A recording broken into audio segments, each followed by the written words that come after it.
Picking a set of irons and a driver can be pretty simple, but what do you do with that awkward gap in the middle? Today we're at the Titleist Performance Centre at Woburn to find out how to gap your golf bag. Let me ask you this question. Between that one and the other one, what's your yardage gap? Not that massive. Yeah, it's so close, right? For as much as you strike one well over another, you could almost blend those two into one. Yeah, they'd nearly almost end up being the same, which is kind of annoying. Because like my 5 iron's like 175, so then I have from like there to like... Well, let's test it. Hit me a couple of each. Let's just see. Okay. And we'll kind of hit the middle ground. Should I go backwards so I hit my 3 first? Or? Yeah, hit you 3.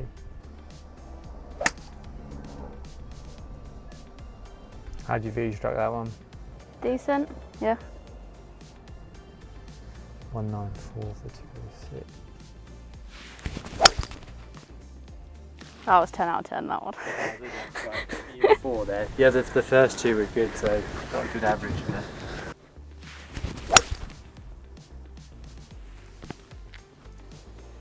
But still, like, this is normally my 185 club. Yeah, that's And last week in the links I was playing into the wind and I was hitting this like 150. Oh, yeah. I mean, that first one was 191. Like, Yeah. carry. Hit me one more with that.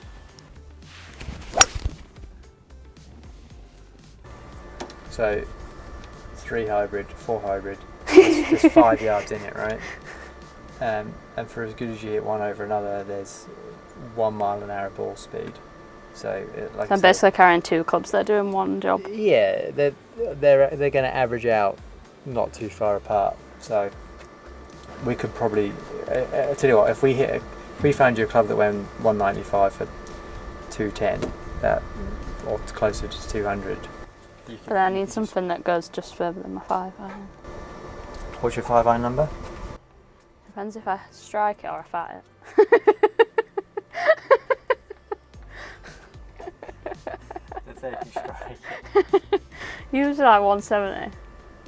So 170. To be honest, there's no point in me carrying. I don't think my 5 iron regardless goes much further than my 6 iron. To be Well, honest. regardless of what your 5 iron does, those two are Yeah, too they're doing the close. same. Yeah, like, so in terms of like gap in your bag, we always talk about like a 5 mile an hour gain in ball speed, and you've got like 2 barely between those two.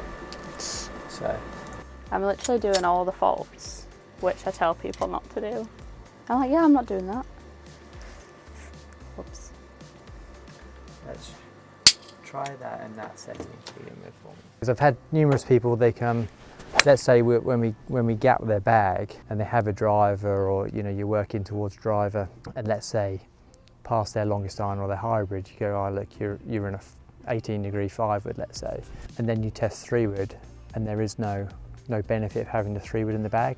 Because the lower loft, they can't utilise it, don't have necessarily the speed. So that's just their fairway club, just happens to be 18 degrees. But they'll quite often go, well what about my 3-wood? What am I going to do if they hit it further? To go, that's you, that's it, right? That's your fairway club. Forget the number of that's it, right? So it's a bit of an education in that side, but again, testing it and almost proving it to them is sort of seeing is believing, right? So.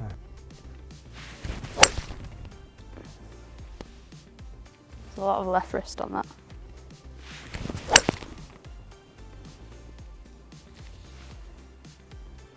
That was very nice.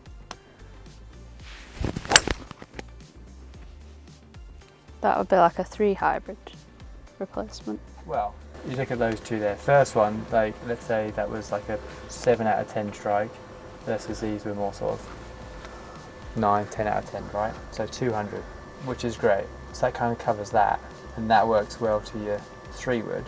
So now you've kind of got from, let's say, your 5 and at 170. Okay. Not that this. Let me.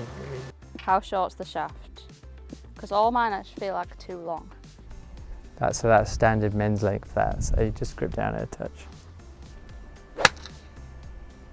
Good hit. So now you've got a 5 iron at 174, a 4 iron at 189, and then your 5-wood at 200.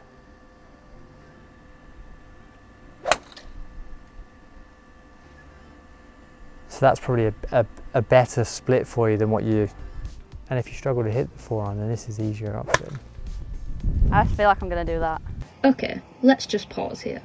I'm literally making a cardinal club fitting error. Even though I know this is the wrong thing to do, I'm taking the visuals of the club and my feelings about long irons into account instead of just hitting the product and see how I get on. Luckily, I regroup and actually this iron ended up performing really well for me.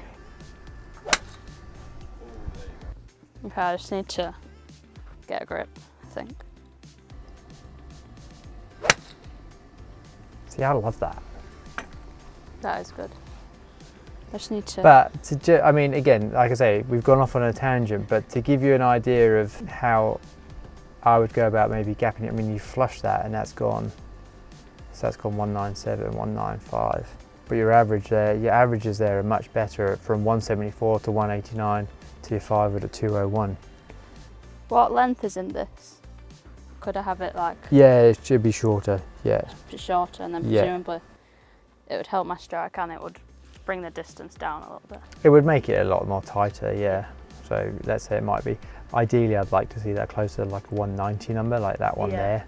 That would kind of be my ideal for you. And then you've got, say you've got a good spread, you've got good gapping through that part of the bag. And then into your metals without kind of going, if I flush that or if I, And then obviously with the Shrewd that you're going to have more confidence in hitting. I think it would just help you all round.